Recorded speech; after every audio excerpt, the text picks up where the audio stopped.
mindset kita perbaiki dulu. Pertama, kaya itu baik ya. Kaya itu baik jika dan hanya jika. Itu ya.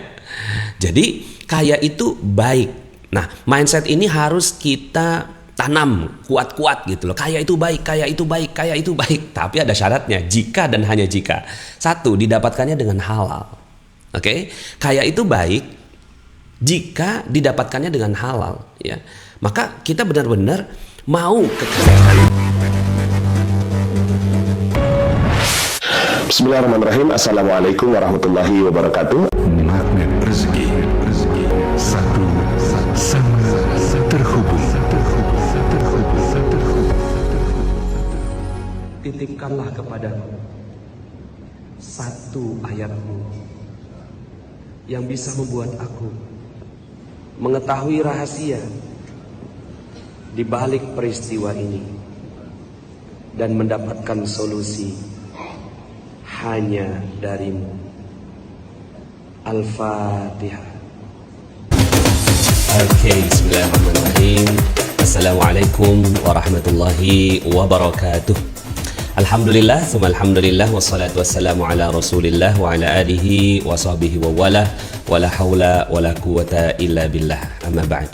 Alhamdulillah, senang dan bahagia sekali bisa berjumpa dengan teman-teman semua dari Nusantara dan ada juga dari Taiwan yang hadir, Masya Allah ya. Alhamdulillah, Taiwan hadir, Karawang hadir, Masya Allah, Alhamdulillah ya.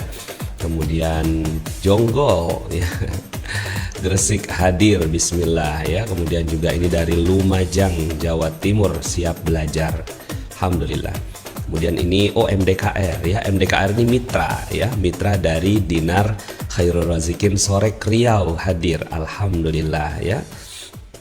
Masya Allah, mata saya sampai berkaca-kaca Pak Nas, rindu camp, iyalah. Tadi adalah video camp ya, video pada saat kita melakukan camp selama 2 hari 1 malam, subhanallah. Depok, Bengkulu, Wonosobo, subhanallah, saya udah nggak bisa catch up lagi. Makassar gabung, Samarinda, Lampung, Siak, alhamdulillah. Senang sekali ya semua bisa hadir membersamai kita di kesempatan pagi hari yang cerah ini. Hari yang dititip oleh Allah Subhanahu wa taala untuk kita isi dengan aktivitas-aktivitas yang bermanfaat. Semoga teman-teman semuanya berada dalam keadaan yang semakin dekat dengan keajaiban Allah. Amin ya rabbal alamin. Oke, teman-teman semuanya, pada kesempatan kali ini kita akan membahas tentang mindset muslim, tentang uang dan penjagaan kekayaan atau uang dan kekayaan ya. Oke ya, langsung to the point kita ya bahas ini. Mari sama-sama kita bacakan Al-Fatihah ya. Semoga dengan pembacaan suratul Fatihah ini, apa yang kita bahas kali ini menjadi pahala yang berlipat ganda di sisi Allah Subhanahu wa taala, dan semoga juga pahalanya mengalir kepada kedua orang tua kita, kepada mertua kita, kepada anak-anak kita menjadi anak-anak yang soleh-solehah, kemudian juga kepada guru-guru kita yang telah mengajarkan kebaikan kepada kita semua, dan kepada semua orang yang telah memberikan andil kebaikan bagi kita ya, yang kita kenal maupun tidak kita kenal. Kita kirimkan Al-Fatihah ini ya. Kemudian juga sambung nyambung kepada para ulama sampai kepada Rasulullah sallallahu alaihi wasallam. Ala hadhihi niyyah wa ala kulli niyatin shalih. Al-Fatihah. A'udzu billahi minasyaitonir rajim. Bismillahirrahmanirrahim. Alhamdulillahirabbil alamin arrahmanir rahim maliki yaumiddin. Iyyaka na'budu wa iyyaka nasta'in. Ihdinas siratal mustaqim. Siratal ladzina an'amta 'alaihim ghairil maghdubi 'alaihim waladdallin. Amin amin ya rabbal alamin. Rabbi zidni ilman warzuqni fahman. Oke, terima kasih yang sudah hadir 564 pada saat ini dan terus bertambah. Hari ini kita akan bicara tentang mindset muslim. Jadi hari ini bincang hikmah ya. Jadi bincang hikmah kita kaitannya dengan bagaimana mindset seorang muslim tentang uang ya, karena berbeda pendapat ya, banyak yang beda pendapat tentang uang, harta, kekayaan bagi seorang muslim ya. Nah, ini datanya ya, data pooling yang baru saja tadi saya sampaikan atau mintakan ya kepada teman-teman semua. Yuk silakan yang mau isi pooling gitu ya. Nah, ternyata subhanallah ya, ini ada data pooling kita.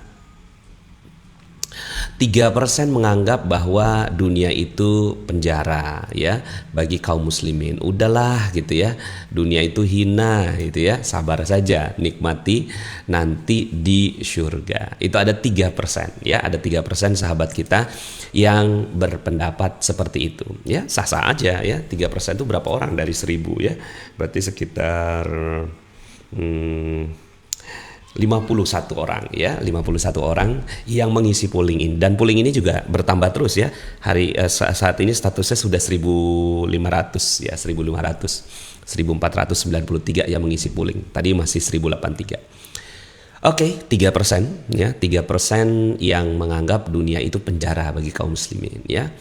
Nah, yang mungkin yang mengisi ini ya merujuk kepada hadis Rasulullah SAW ya, dunia sirajul mukmin ya, dunia itu penjara bagi orang-orang yang beriman ya. Udahlah ya, ada apapun ya, kekayaan, harta yang kita dapatkan itu sabar aja karena dunia ini hina gitu ya. 3% menganggap biasa-biasa aja, semua sudah diatur oleh Allah, nggak usah ngoyo, nanti juga Allah kasih rezeki gitu ya. Jadi dia tuh yang 3% berikutnya adalah orang-orang yang biasa-biasa aja gitu ya, jadi nggak terlalu ngoyo-ngoyo banget gitu ya. Dapat rezeki ya hayo gitu kan, nggak dapat ya udah gitu ya. Nah ini 3%. Nah 77% yang paling banyak adalah muslim harus kuat secara ekonomi, selain mandiri juga agar terhindar dari bahaya-bahaya akhirat ya. Ini adalah 77% ya. Tapi saya bagi nih 14% nih, saya tahu Islam harus kuat ekonominya, tapi saya nggak tahu bagaimana mencapainya. Ada yang bingung juga gitu. Iya sih, saya tahu sih kalau harus kuat gitu, tapi nggak ngerti saya caranya. Nah kalau yang ini, yang ke berikutnya adalah saya belum paham karena terlalu banyak kontradiksi antara Ustadz A, B, C. Itu semua beda-beda pendapat ya. Nah tapi 91% memiliki keyakinan bahwa Islam itu harus kuat secara ekonomi ya. Jadi bismillah, ternyata 91% teman-teman kita nih meyakini gitu loh bahwa Islam itu harus kuat secara ekonomi. Tapi uniknya data kita kemarin ya kan, data kita kemarin itu yang bincang hikmah minggu lalu ya, data polling kita menunjukkan bahwa 81%, nah unik nih gitu ya, 91% yakin bahwa Islam itu harus kuat gitu kan, tapi gitu 91%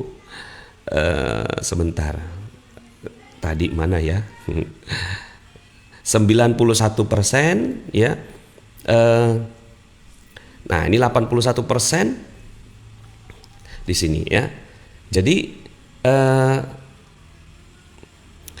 uniknya tadi data polling tadi 91% itu menganggap bahwa Islam tuh harus kuat gitu. Tapi polling yang barusan gitu ya, polling yang minggu lalu gitu, 81% itu belum lunas. Jadi kontradiktif ya. Kita pengen banget gitu, pengen banget lunas amanah gitu ya, pengen banget kuat secara ekonomi, tapi gitu ada tapinya tuh ya.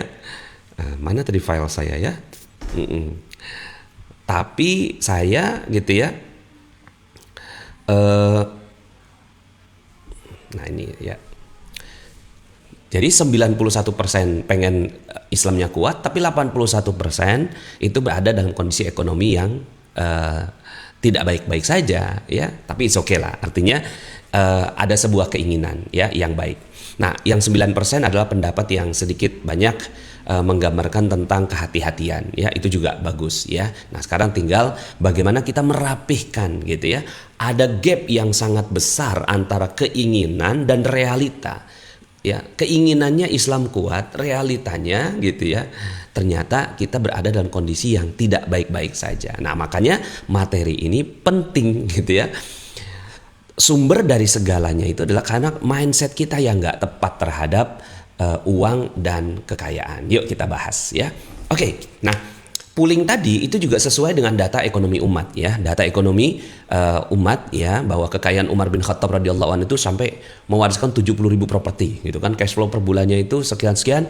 Jadi lebih kurangnya pendapatannya Umar bin Khattab itu adalah 233 miliar per bulan. beda tipis sama kita, ya kan? Kalau Umar kan 233 miliar gitu kan. Nah, kalau di kita 2.330.000. beda nol aja ya. Kekayaan Utsman bin Affan, simpanan uang 151.000 dinar, itu berarti lebih kurangnya 600 miliar. Mewariskan properti sepanjang wilayah Hadis dan Khaybar beberapa sumur senilai 200.000 dinar, ya 800 miliar. Luar biasa. Jadi ternyata data ekonomi kita itu menunjukkan bahwa kita ini sangat kaya gitu kan, kaum yang kaya gitu ya.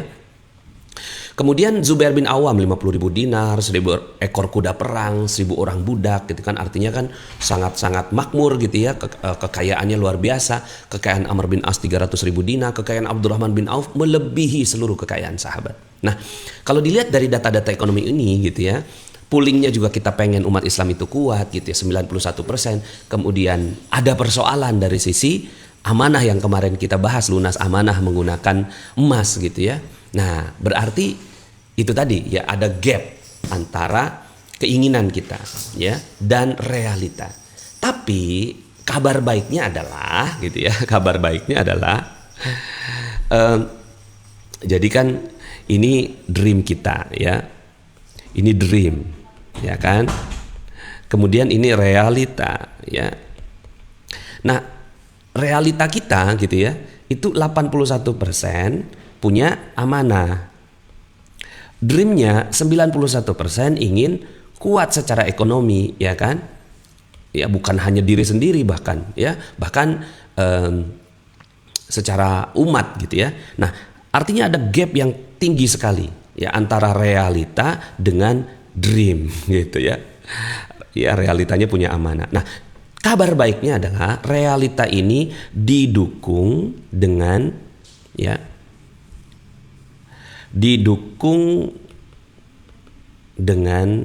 fakta sejarah. Ya, didukung dengan fakta sejarah. Sains membuktikan bahwa apapun yang sudah pernah terjadi, ya, itu bisa terulang lagi. Ya, sains itu mengatakan demikian.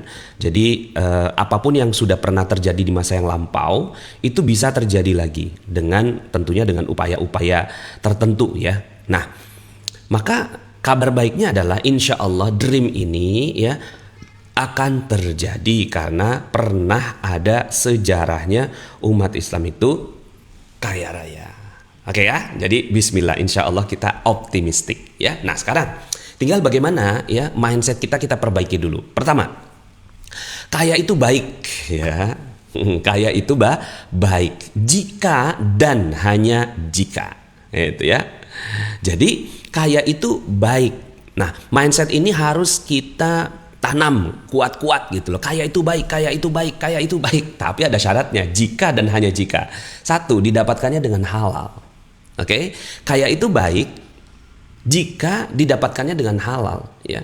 Maka kita benar-benar mau kekayaan. Nah, mindsetnya benar-benar harus diupayakan dengan cara yang terbaik, dengan halalan thayyiban, gitu ya.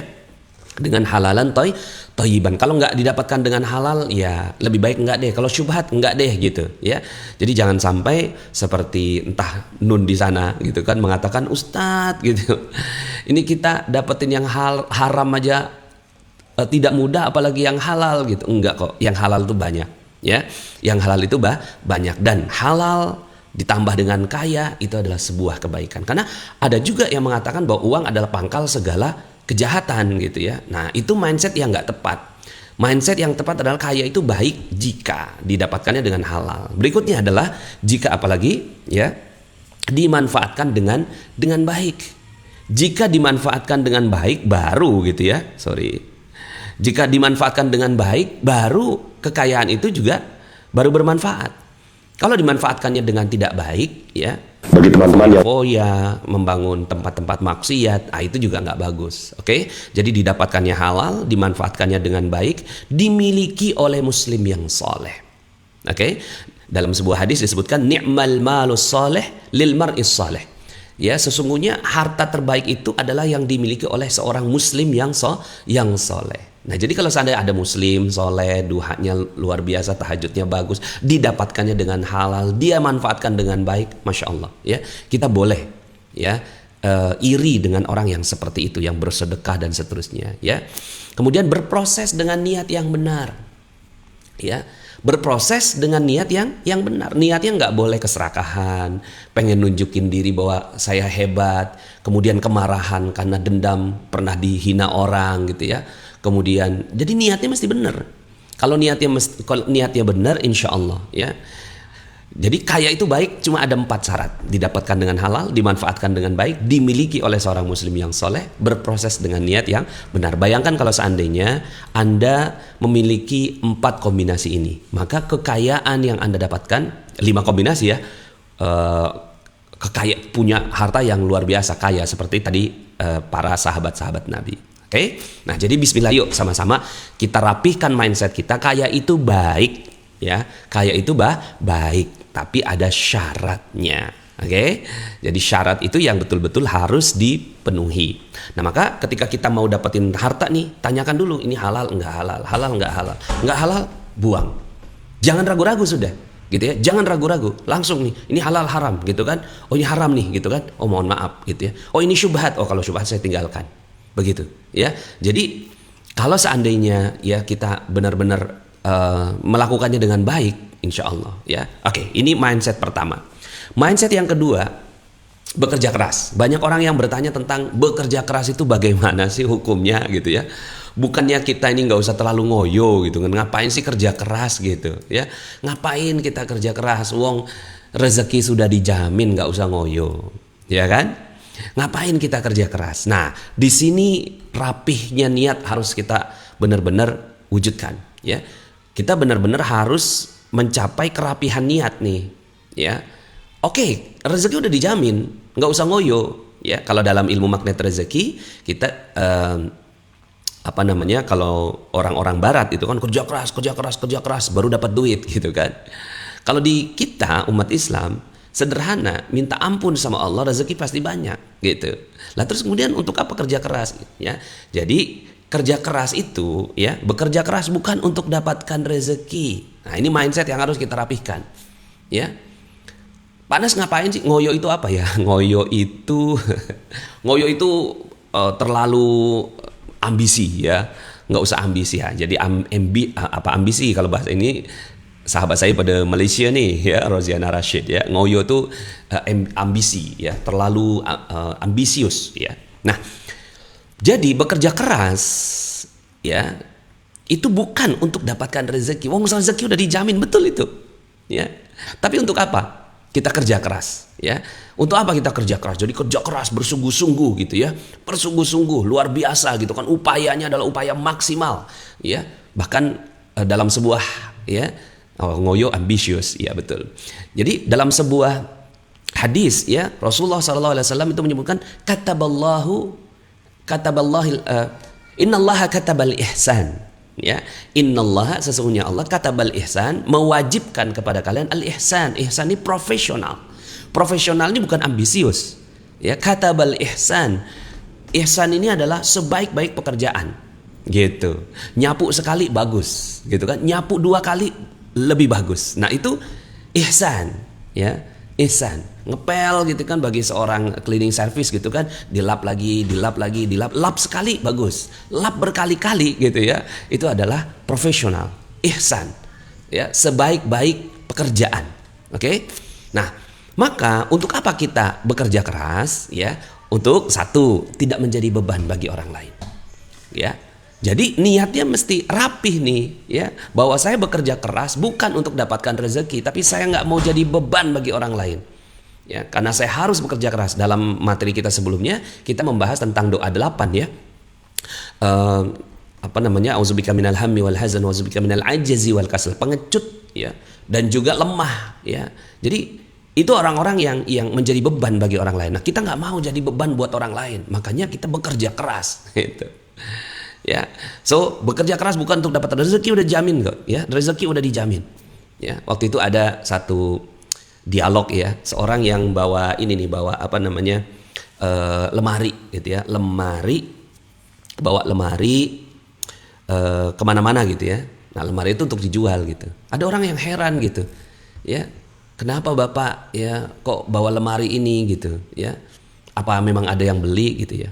Dia bilang gini, ya rezeki udah dijamin. Sepanjang ada yang jual, pasti ada yang beli. Gitu.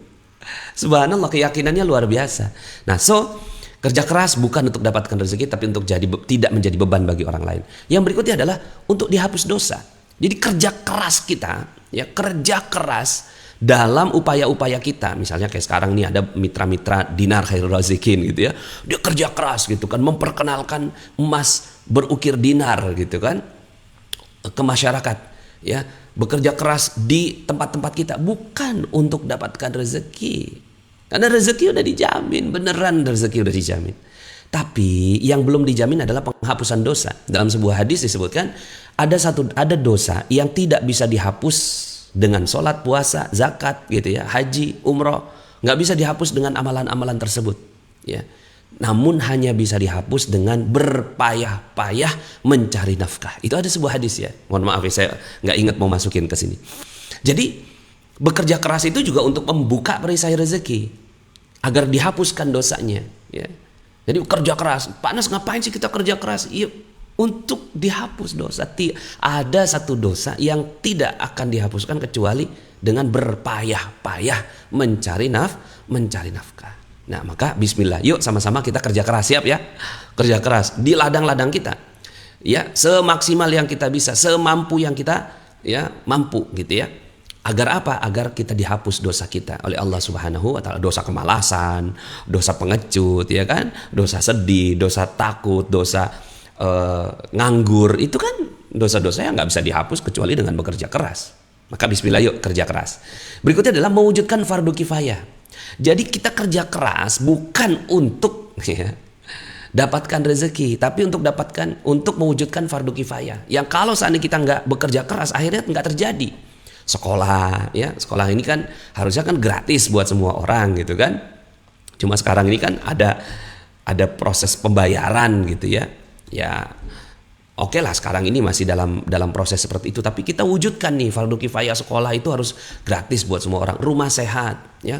Bukan rumah sakit ya, rumah sehat. Rumah sehat juga harusnya gratis. Ya, fardu kifayah itu kita wujudkan rumah sehat bagi semua orang gitu ya. Rumah ibadah ya. Ya kalau rumah ibadah alhamdulillah sampai sekarang alhamdulillah masih gratis ya kan. Tapi sistem yang ada di rumah ibadah itu kan adanya sedekah, itu luar biasa. Dan memang harusnya sekolah begitu juga, rumah sehat begitu juga ya. Kemudian menyiapkan produk-produk bagi kaum muslimin, itu juga bagian dari ya fardu kifayah ya. Nggak ada emas berukir dinar, itu juga dosa kalau nggak ada gitu. Jadi kalau fardu kifayah itu adalah kalau seandainya tidak ada yang melakukannya, maka dosa itu satu kaum. Nah kita bismillah gitu kan, gitu ya, nggak ada yang bikin sabun nih, saya deh bikin sabun gitu, dan kerja keras bikin sabun gitu. Kalau rezeki udah dijamin sama Allah gitu ya. Kok nggak ada yang bikin pakaian gitu kan? Kalau seandainya nggak ada yang bikin pakaian gitu, nanti nggak ada yang tertutup auratnya gitu, maka saya buat ya seperti itu ya. Nggak ada yang bikin jilbab nih gitu kan? Kayaknya kok jilbab yang instan tuh bagus gitu, karena ibu-ibu tuh kadang-kadang gitu kan mau keluar rumah gitu kan, dia harus segera pakai jilbabnya gitu. Nah akhirnya muncullah Robbani gitu. Robbani itu mewujudkan fardu kifayah, mewujudkan produk bagi kaum muslimin. Dan nggak boleh sebenarnya, hukumnya nih nggak boleh kita menggantungkan hidup kita pada produk orang lain, nggak boleh sebenarnya ya. Kita harus mampu mandiri ya. Beras harusnya kita produksi sendiri, kedelai harus kita produksi sendiri gitu kan. Kemudian juga telur harus kita produksi sendiri, ayam harus kita produksi sendiri gitu ya. Daging harus kita produksi sendiri. Nggak boleh kita menggantungkan kepada orang lain ya. Nah kan harusnya ada komunitas menciptakan itu. Nah maka kita kerja keras ya kan, menjadikan kayak kambing itu susunya enak gitu kan, susunya itu bisa terus mengalir, itu ada ilmunya juga. Maka di situ kita kerja keras. Oke, nah jadi bismillah, kerja keras bukan untuk dapat rezeki, tapi untuk mewujudkan fardu kifayah ya, supaya kita nggak punya pada dosa lagi gitu ya. Kemudian berikutnya adalah mendesak maksiat ke pojok hina dunia. Itu kerja keras kita. Sekarang ini gitu kan, maksiat itu seperti mendapat panggung gitu.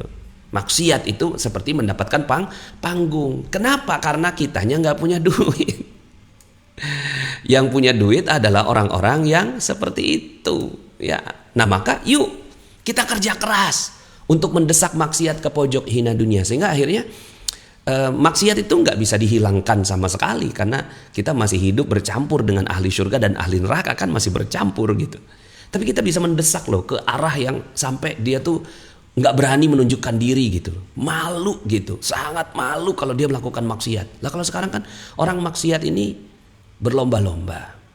Nah jadi harus malu gitu orang bermaksiat. Kenapa? Karena orang-orang yang solehnya kaya gitu, orang-orang yang solehnya itu orang-orang yang berdaya gitu, sehingga akhirnya orang yang maksiat itu malu karena mereka adalah orang-orang yang hina. Siap ya? Bismillah, insya Allah. Pada saat itu ada orang Yahudi datang ke seorang ulama, katanya dunia penjara bagi orang Muslim gitu kan, tapi kenyataannya kami sekarang yang seperti ini gitu. Nah ada masa di mana orang-orang Yahudi itu hina, ada masanya di mana orang-orang Yahudi itu hina, ya. Yahudi yang bukan Yahudi yang dia mau mengenal Islam ya, tapi Yahudi yang memusuhi Islam. Ada masanya, ya. Dan pada saat itu, ya, akhirnya jadi dakwah. Kata ulama itu, ya waktu itu lagi lagi menunggangi kuda gitu kan. Yahudi itu ada di bawah sambil meminta-minta. Kemudian kata ulama itu, seandainya ya penjara kami saja sudah seperti ini, gitu. Bagaimana kira-kira kebebasan kami di akhirat, gitu. Jadi dakwah, gitu. Jadi kerja keras itu loh bagian dari dakwah, gitu. Kita harus menunjukkan bahwa kita ini kuat, gitu ya. Jadi rezeki udah dijamin, beneran, ya. Tapi kita harus kerja keras, mewujudkan kebaikan demi kebaikan. Oke? Berikutnya lagi, kerja keras itu untuk apa? Untuk menghias akhlak. Untuk menghias akhlak. Ya, betapa banyaknya orang-orang yang kaya dengan cara yang baik, itu akhlaknya luar biasa, bener akhlak luar biasa. Ini salah satu juga tadi ya, ada dosa yang tidak bisa dihapuskan kecuali dengan bekerja keras dan berpayah-payah mencari rezeki. Kenapa? Karena orang yang seperti itu kalau udah kaya, itu akhlaknya bagus banget, akhlaknya bagus banget. Ya, makanya kalau kita mau tahu orang nih. Ya, kita urusannya uang. Kalau kita belum urusan uang sama dia, kita belum tahu akhlaknya dia. Kita baru tahu akhlaknya seseorang kalau kita udah urusan duit gitu. Nah, urusan duit yang udah selesai, ada orang-orang yang akhlaknya udah beres gitu dalam urusan duit. Orang yang udah gak punya amanah lagi, orang yang sudah sukses, orang yang kaya raya tapi dekat sama Allah, itu akhlaknya yang luar biasa. Maka yuk sama-sama kita kerja keras untuk menghias akhlak ini. Dan kita nggak akan pernah tahu gitu loh, akhlak syukur tuh kayak apa tuh. Kita belum tahu kalau kita belum punya ya kekayaan. Ya, kita belum, ya misalnya nih ente punya harta 20 miliar gitu. Ya, rumah udah beres, kendaraan Ferrari gitu ya. Terus kemudian ya sumbangan ke masjid yang terbanyak gitu. Ya. Banking sistemnya luar biasa ya, kayak yang punya Al-Rajhi di Saudi. Itu akhlaknya Masya Allah, akhlaknya baik banget. Nah, kita nggak akan pernah tahu akhlaknya orang yang bersyukur. Kan kita selama ini kan akhlaknya orang sabar doang. Akhlaknya orang sabar gitu kan. Akhlaknya orang sabar.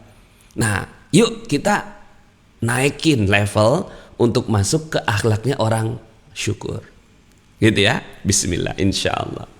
Oke, nah berikutnya, salah satu juga mindset ya yang harus kita latih di dalam kekayaan itu adalah menyembunyikan. Udah kerja keras, kan kekayaan pasti ada, ya.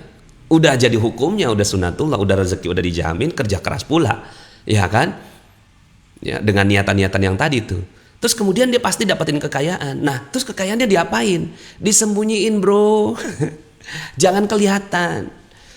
Ya, karena sekarang ini ada tren mengumbar kekayaan di medsos. Ada tren, ya. Saya nih iPhone-nya ini nih gitu kan, saya ini, itu tren mengumbar kekayaan di media sosial. Ya. Apakah itu boleh? Ya nggak boleh. Ya. Nggak boleh. Mengumbar kekayaan itu hanya mengundang dua jenis manusia. Jadi kalau kita ngumbar nih kekayaan gitu kan di media sosial, itu hanya mengundang dua jenis manusia. Makanya hati-hati gitu di sosial media tuh. Hati-hati gitu. Kita lagi jalan-jalan gitu kan dalam kondisi pandemi gini gitu kan, upload ke Facebook gitu kan, jalan-jalan gitu kan, nggak pakai masker. Akhirnya mengundang orang yang lebih kaya. Pada saat kita nunjukin iPhone kita iPhone 20 gitu kan, ya. Sekarang iPhone berapa sih? 12 ya. Ini iPhone-nya udah iPhone 19 gitu kan. Ya, saya dong punya iPhone 19 gitu kan. Kamu nggak punya ya gitu. Ya, itu ngomong di media sosial itu hanya mengundang dua jenis orang. Satu, orang yang lebih kaya. Cuma iPhone 19 gitu kan. Gue punya ini gitu. Jadi nggak ada manfaatnya juga. Yang kedua, mengundang orang yang di bawahnya, timbul iri hati, sakit hati gitu. Orang yang berada di bawahnya, karena nggak semua orang siap, ya, nggak semua orang siap ditunjukkan kekayaan kita, ya, nggak semua orang sih siap. Makanya kalau saya diajarkan guru saya ya, diajarkan kiai, ya, kalau kita punya 5, tunjukinnya 2 gitu, ya, sembunyiin. Agar apa? Nggak timbul iri hati. Kenapa muncul iri hati? Karena ada orang yang menampakkan kekayaannya. Kalau seandainya, ini kan pasti ada ilmu energi gitu ya. Kalau yang ditampakkannya itu, ya, dia sebenarnya punyanya 5. 3 tuh masih disembunyikan. Yang akhirnya ketahuan sama orang 2 gitu. Orang akan, oh iya paham sih gitu, ya. Orang nggak akan timbul iri hati gitu. Tapi timbulnya iri hati karena ya 10 dia punya harta 10-10-10-nya ditontonin gitu, ya. Nah, ini nggak boleh, ya.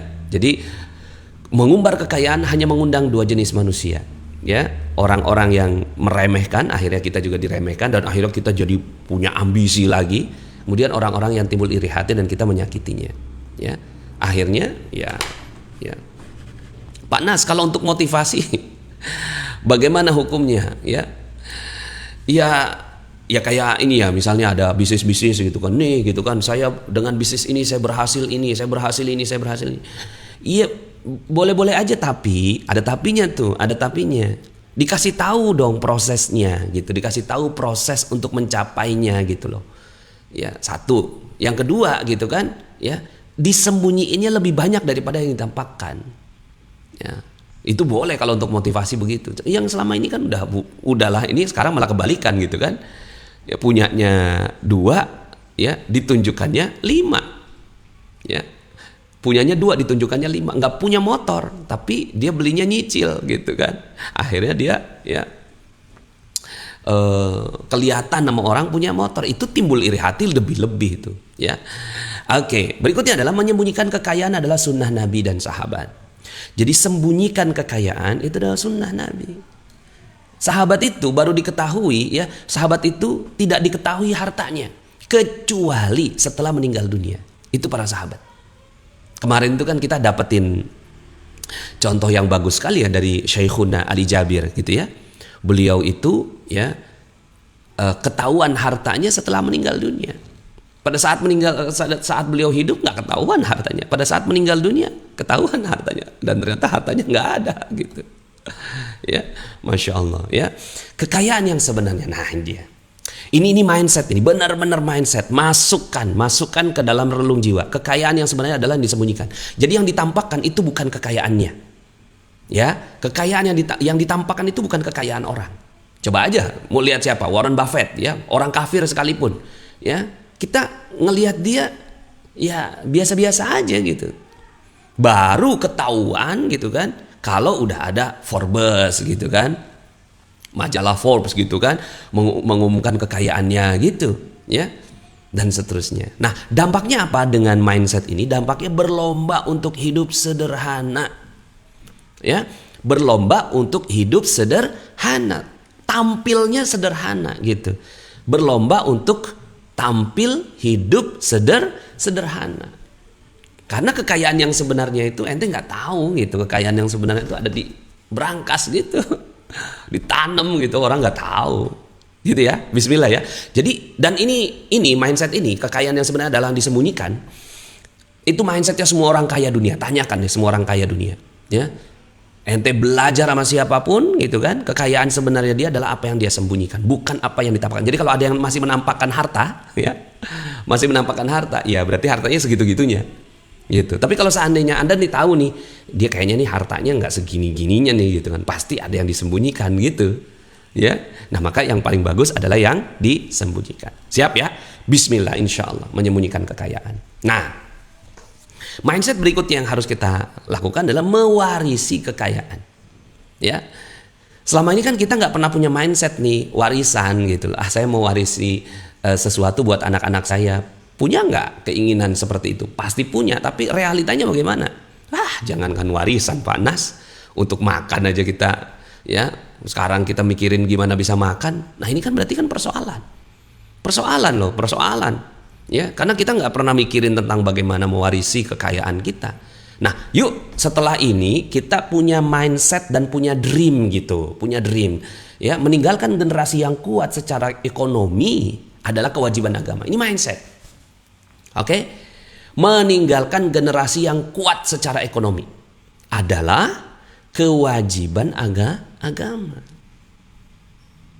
Ya, meninggalkan generasi yang kuat secara ekonomi. Ya. Dalilnya dalam surat An-Nisa ayat 9. Surat An-Nisa ayat 9. A'udzubillahi minasyaitonirrajim. Wal yakhshal ladzina law taraku min khalfihim dzurriyyatan dhi'afan khafu 'alaihim falyattaqullaha wal yaqulu qawlan sadida. Dan hendaklah takut kepada Allah orang-orang yang takut ya Allah, jangan sampai generasi saya lemah ya Allah. Ya, kepada Allah orang-orang yang seandainya meninggalkan di belakang mereka anak-anak yang lemah. Nggak boleh. Haram hukumnya meninggalkan anak yang lemah. Kenapa? Kalau meninggalkan anak yang lemah nanti mereka bisa kadal faqru ayyakuna kufran. Bisa menanggalkan agamanya, yang mereka khawatir terhadap kesejahteraan mereka. Oleh sebab itu hendaklah mereka bertakwa kepada Allah, maka menjadikan mewarisi itu, warisan adalah bagian dari ketakwaan. Oke? Jadi mewarisi hal yang bagus itu adalah sebuah bagian dari ketakwaan. Sip ya, bismillah. Meninggalkan generasi yang kuat secara ekonomi adalah kewajiban agama. Mengajarkan anak-anak tentang ilmu uang dan kekayaan. Kasih ilmu tentang uang dan kekayaan. Kita harus benar-benar gitu loh, ngasih mereka pemahaman yang baik tentang uang dan kekayaan. Beri latihan dan tanggung jawab. Jadi kalau uang tuh uang buat anak nih, itu kasih uang harian atau bulanan ya. Bagusnya kasih bulanan nih, bulanan kamu ngolah gitu. Nanti kelihatan tuh anak pertama, kedua, ketiga yang mana yang mampu mengolah uang gitu. Kelihatan. Yang satu ditabung, yang satu nggak nabung gitu. Ya. Seperti itu. Beri latihan dan tanggung jawab. Nah, yang nggak nabung kasih ilmu lagi. Nah, kamu harus gitu kan? Ya, harus ngikutin kakak kamu tuh yang bisa nabung, jangan sampai boros, nanti kan kehidupan. Nah, akhirnya kita berdiskusi tentang uang dan kekayaan kepada anak-anak kita.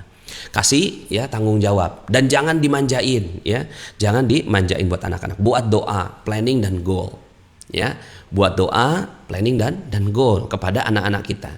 Mewarisi pendidikan Kemudian kita bekerja keras, kemudian sedekah emas ke keluarga Sedekah emas ke keluarga. Emas yang terbaik apa? Ya pastinya emas dinar khairur razikin bukan iklan ini mah, kampanye aja kampanye dinar khairur razikin. Beli properti perlahan-lahan beli properti, jadikan impian gitu kan, beli properti perlahan-lahan aja jadi nanti kita akan bahas ilmu properti mau nggak tulis di komen kalau seandainya memang teman-teman mau bahas ilmu keuangan lebih dalam lagi, ilmu properti nanti insya Allah kita akan bahas Oke, jadi beli properti perlahan-lahan, kasih emas ke anak gitu uang bulanannya dibagi Misalnya katakanlah uang bulanannya 1 juta gitu kan, 500.000 berupa emas, 500.000 berupa rupiah gitu.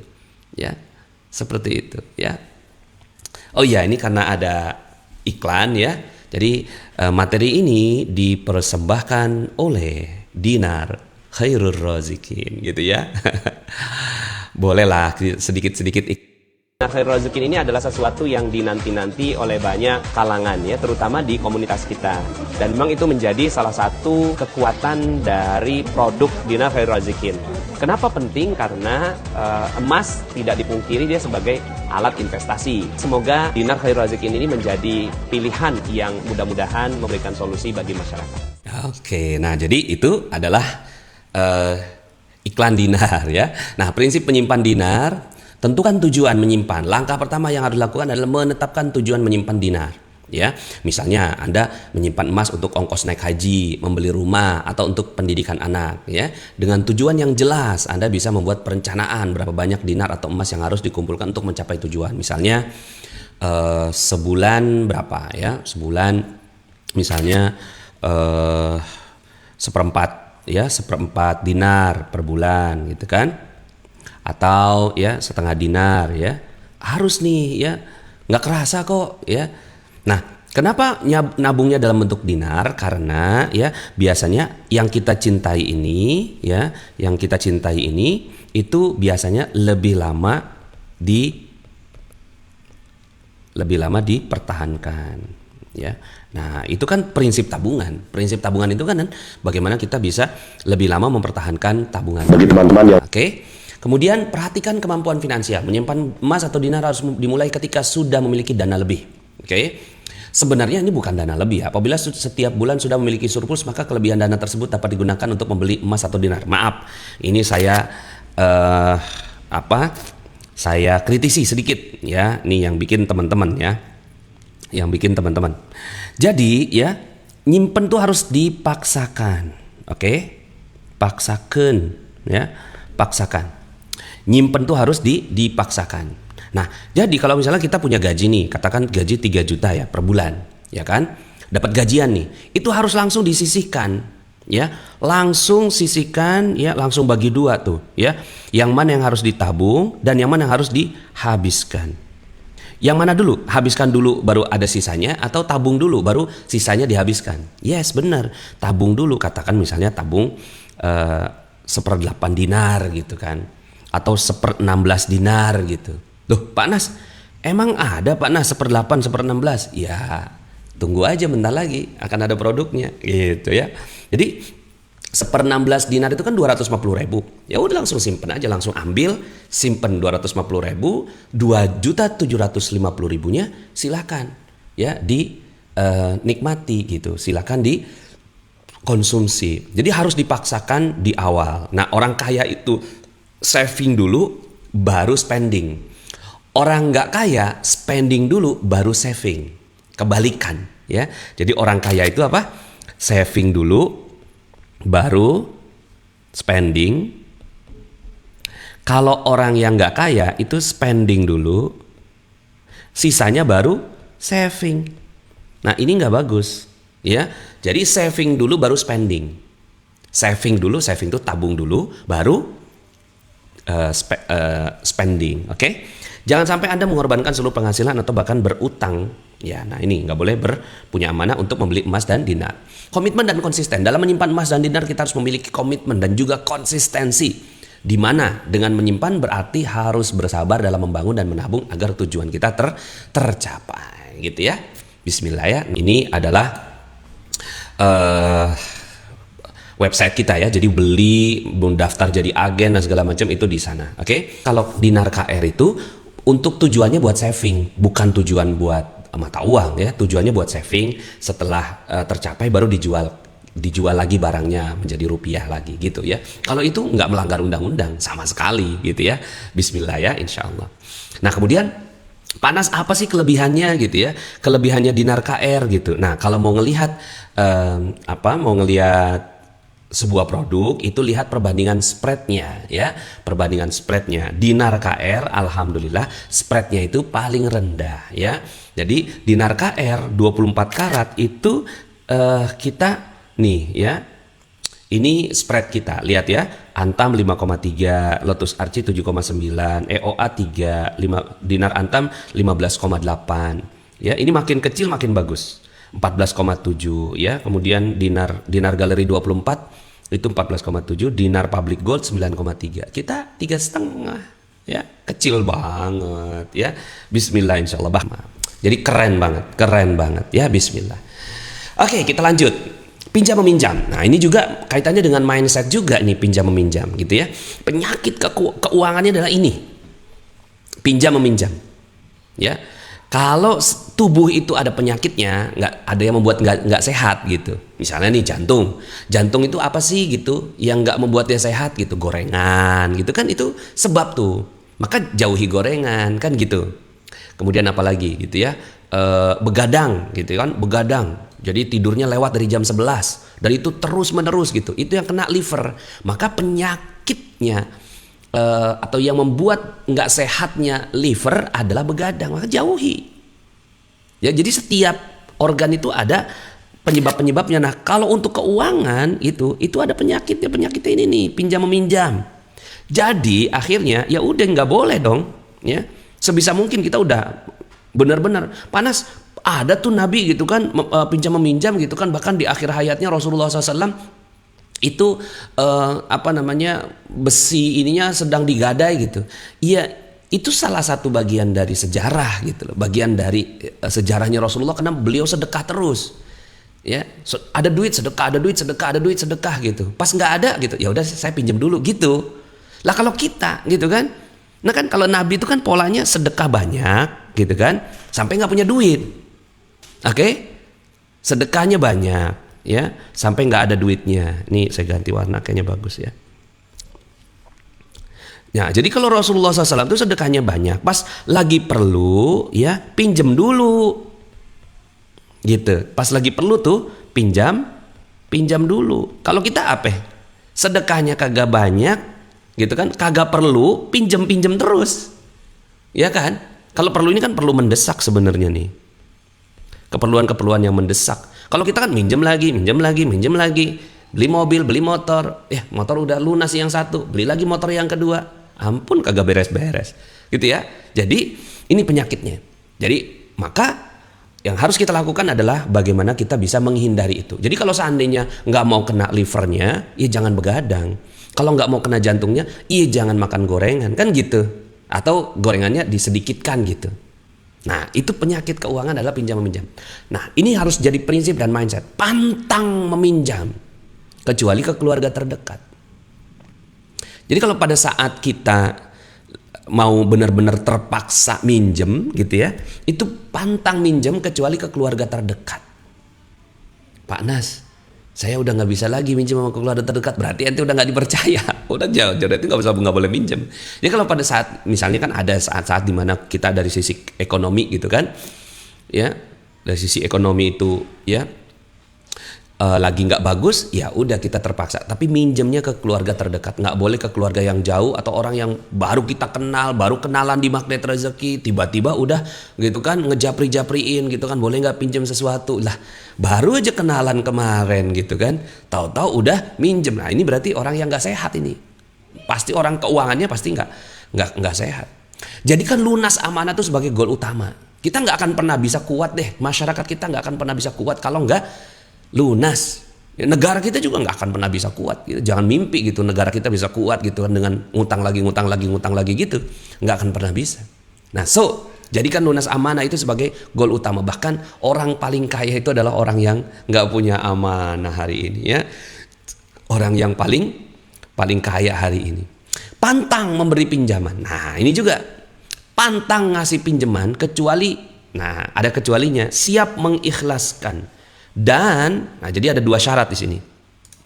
Ya, pantang memberi pinjaman kecuali siap mengikhlaskan. Jadi kalau seandainya dia nggak bayar, kita udah siap gitu loh. Jadi pada saat kita minjemin nih, ya udah, nanti kalau dia nggak bayar ya udah gitu, ya. Ya udah siap mengikhlaskan. Yang kedua, menjaga kehormatan orang yang diberi pinjaman, jaga kehormatannya. Jangan sampai akhirnya pada saat kita nagih itu kita nagihnya dengan keras gitu loh.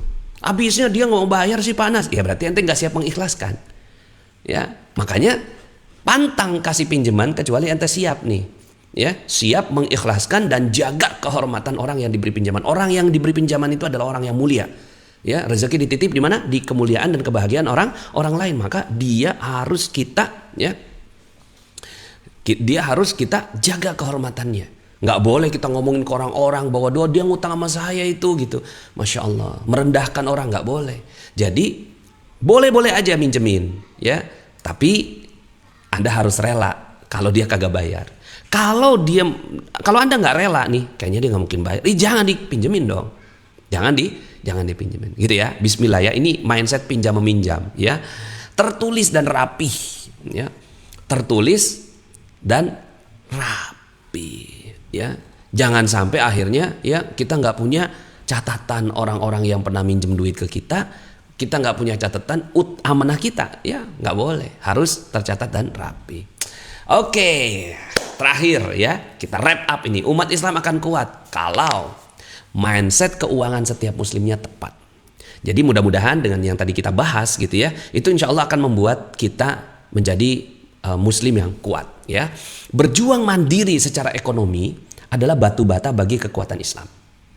Jadi Anda berjuang nih masing-masing secara ekonomi gitu ya, lunas amanahnya gitu kan, berjuang untuk dibayar dan seterusnya. Terus kemudian juga Anda bekerja keras, itu Anda menjadi batu bata kok bagi ekonomi atau bagi kekuatan Islam. Anda menjadi batu bata. Oh, batu bata maksudnya. Jadi Islam itu kan bangunan ya kan. Terus kemudian ada batu batanya gitu kan. Nah, mau dong kita menjadi batu batanya salah satu aja gitu kan. Kita menjadi batu bata bagi kebangkitan Islam ya kan. Menjadi batu bata bagi kebangkitan Islam. Masya Allah ya. Kita ngambil porsi satu aja gitu. Ya Allah, jadikan aku salah satu di antara ya batu bata ya. Nah, maka kalau seandainya satu batu ini ya saya pindah ini jadi merah gitu kan. Merah itu berarti persoalan. Satu bata ini persoalan, berarti kan Islamnya jadi nggak bagus kan. Nah, bayangkan yang bermasalah ini, yang punya persoalan ini 81%. Jadi batu bata Islam itu 81% punya persoalan. Sehingga akhirnya Islamnya nggak kuat gitu loh ya. Maka yuk bismillah yuk sama-sama kita perkuat Islam ya. Jadi berjuang mandiri secara ekonomi masing-masing itu adalah bagian dari Anda dapat pahala ya. Berikutnya, beli produk saudara muslim adalah amal soleh yang mulia ya. Jadi ketika Anda beli produk gitu kan saudara yang muslim, itu niatin aja jadi sedekah gitu. Niatin jadi sedekah, insya Allah ya, jadi pahala yang baik.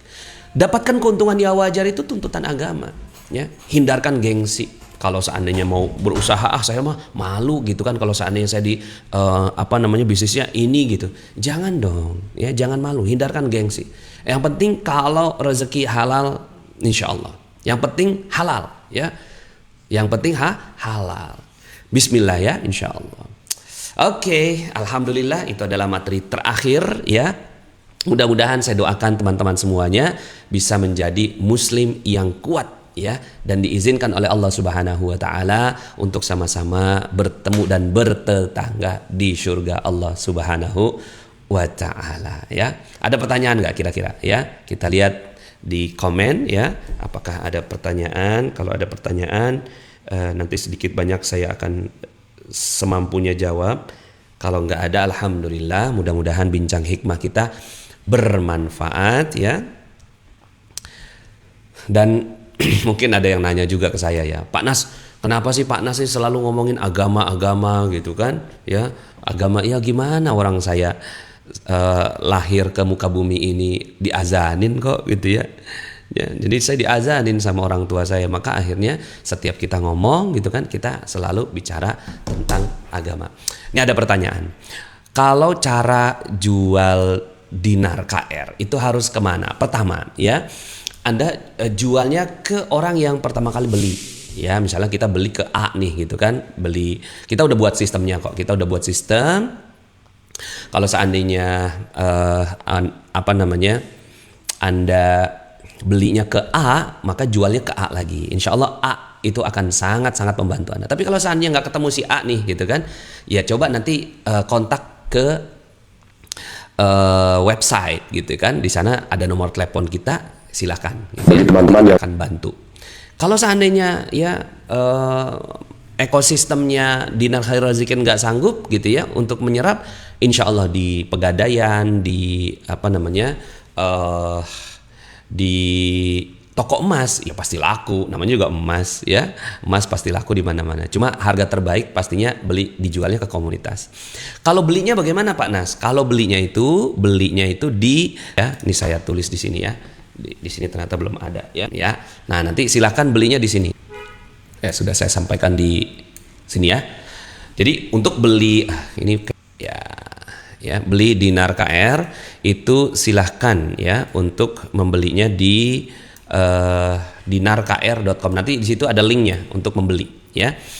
Kemudian dalam bisnis kadang menghutangi itu terjadi karena masalah atau persoalan ya, mendadak dan tidak bisa dihindari. Bagaimana Pak Nas?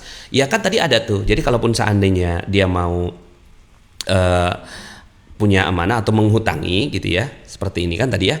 Jadi kalaupun seandainya kejadiannya adalah ya udah gitu kan, saya mau kasih pinjaman gitu kan. Nah itu kecuali siap mengikhlaskan dan jaga kehormatan orang yang diberi pinjaman gitu. Misalnya nih rekan bisnis, tapi rekan bisnisnya itu kita tahu betul bahwa dia orang yang baik gitu. Ya udah nggak apa-apa kalau orang yang baik mah gitu ya, seperti itu. Kecuali kalau seandainya orang yang baru dikenal, jangan ya. Oke. Sebentar. Ada lagi, Ustadz bagaimana cara mengelola hati? Wah ini ilmu hati ini ya, ilmu hati juga bagian dari yang kita bahas di Magnet Rezeki ya. Silahkan Anda ke Telegram ya, Telegram kita di t.me ya. Ini saya t.me audio Magnet Rezeki. Insya Allah di sini ada ilmu-ilmu tentang bagaimana mengelola hati. t.me audio Magnet Rezeki. Oke. Kalau ada yang mau minta pinjaman ke kita, namun kita tidak bisa bantu, ya nggak apa-apa, ya nggak ada kewajiban kita kok untuk bantu orang yang mau minjem, ya. Tapi kalau kita misalnya nih ada yang mau minjem 1 juta gitu kan, aduh kok saya nggak bisa, mohon maaf ya kalau 1 juta, tapi kalau saya kasih 100.000 gitu, saya kasih ya 100.000 gitu, mohon maaf saya nggak bisa minjemin kalau 1 juta, boleh ya. Pak Nas nggak beli dinar KR dengan Mas Antam, bisa nggak beli dinar KR? Oh nggak bisa, ya nggak bisa kan, kita nggak boleh ya di Indonesia itu kalau mau beli sesuatu harus pakai rupiah ya. Jadi Mas Antamnya ditukar dulu ke rupiah, dijual dulu ke rupiah, baru rupiahnya beli ke dinar KR ya. Meninggalkan generasi yang kuat iman apa kuat ekonomi Pak Nas? Ya dua-duanya ya. Mana tadi ya? Dua-duanya dong, kuat iman dan kuat ekonomi. Nah untuk kuat iman udah banyak sekali dalilnya ya, ada dalam surat Al-Baqarah akhir juz 1 itu ya, akhir juz 1 di 138 itu ya, Al-Baqarah ya, tentang Nabi Ibrahim yang ingin meninggalkan generasi yang kuat secara iman. Udah banyak dalil-dalilnya yang kuat secara iman. Nah hari ini kan pembahasan kita adalah kuat secara ekonomi. Mungkin kita baru ngeh gitu kan, kita baru ngeh, iya juga ya kita harus tinggalkan secara ekonomi ya. Ustadz ada menu dinar di bawah 1/4, nantikan. Insya Allah kita mau bikin yang 1/8 sama 1/16 ya, insya Allah. Pak Nas bagaimana kalau seandainya udah punya dinar banyak kemudian mau jual kemana? Ke kita, insya Allah kita ya. Kita memang siapin 99% ya, jaminan buyback garansi atas izin Allah ya. Pak Nas, saat ini keluarga masih lebih percaya dinar Antam dibanding KR. Mungkin ini karena ketidaktahuan saya. Maaf saya salah. Apakah dinar KR dicetak PT Antam ya? Iya, jadi dinarnya, emasnya kita beli ya, sebagiannya dari emas Antam, LM Antam gitu ya. Kemudian kita cetak di pengrajin. Boleh silakan kalau mau masih pakai dinar Antam gitu kan. Kan ini mah pilihan aja. Nanti tinggal dilihat ini dinar Antam, ini dinar KR gitu kan. Mau beli yang mana? Enggak apa-apa, silakan. Kita juga enggak maksa, ya. Bagaimana Pak Nas menyikapi saudara yang pola hidupnya cenderung royal tapi hobi pinjam ke family-family? Ya ini penyakit ini, mohon maaf ya. Ini persoalannya di sini dan tidak pernah mengembalikan pinjaman-pinjaman tersebut. Ya ini ya hidupnya royal gitu kan, hobi pinjam, doain doain sama kasih link video ini. Nanti saya akan upload ke YouTube, nanti Anda kasih video ini ke dia gitu ya, mudah-mudahan ya. Kalau punya 30 dinar untuk anak 3 dalam waktu 1 tahun belum dibagikan, ada kewajiban zakat ya? Ya ada ya. Jadi kalau seandainya anak itu masih berada dalam tanggungan kita ya, maka harta semuanya itu kita hitung gitu ya. Itu sebagai bagian dari zakat. Nah zakatnya cuma 2,5% kok ya. Bismillah insyaallah. Pak Nas, amalan apa yang sering Pak Nas amalkan sampai bisa di sini? Maksudnya sampai bisa setaraf ini kali ya. Amalannya amalan biasa, amalan wajib, sholat 5 waktu, sebisa mungkin tepat waktu gitu ya. Sebisa mungkin di masjid, kondisinya normal ya di masjid. Kemudian berjamaah gitu ya. Kemudian doakan orang ya. Kemudian paket ilmu terumbu karang, kickback ya. Nah, kemudian juga RFF, release, forget and forgive, udah saya bahas semuanya di ilmu magnet rezeki di sini nih ya. Di T.me audio magnet rezeki. Itu amalan-amalan saya semua. Jadi kalau mau ditanya amalannya apa, begitulah. Oke, alhamdulillah, mudah-mudahan Allah Subhanahu wa taala berkahi kita semua ya. Insyaallah. Ya. Oke ini. Pak Nas, bagaimana kalau kita menjual ini? Apakah hari itu langsung terima uangnya? Karena kami di Maluku. Terima barang, terima uang, udah gitu aja ya. Kita yadan biadin ya. Kalaupun nggak pakai yadan biadin, kita pakainya akad salam. Anda kirim ya ke PDKR terdekat gitu ya, di Maluku juga ada kok. Nanti kemudian setelah itu gitu ya, itu nanti uangnya ditransfer. Bismillah, sederhana ya. Kirimnya pakai ekspedisi JNE ya, macam-macam itu ya.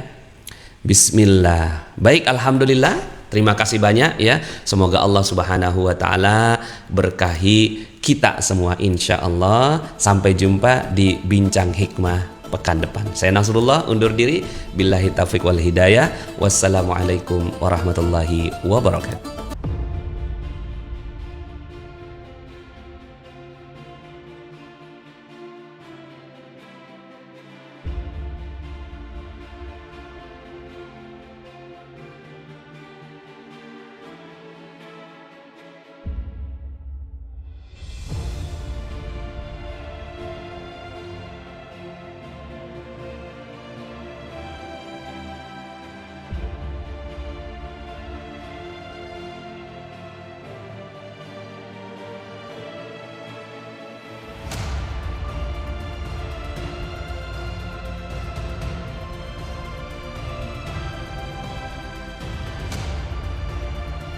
Bagi teman-teman yang belum subscribe dan baru saja menemukan channel ini, silahkan subscribe. Insya Allah Anda akan mendapatkan materi-materi yang terbaik dari channel ini. Insya Allah Anda adalah makhluk yang ajaib. Tinggal kita sempurnakan faktor-faktornya. Dan insya Allah dalam video-video berikutnya kita akan lanjutkan materi ini sampai Anda menemukan potensi terbesar diri Anda dan menjadi makhluk ajaib sebagaimana yang Allah Subhanahu wa taala inginkan untuk Anda. Sampai jumpa. Assalamualaikum warahmatullahi wabarakatuh.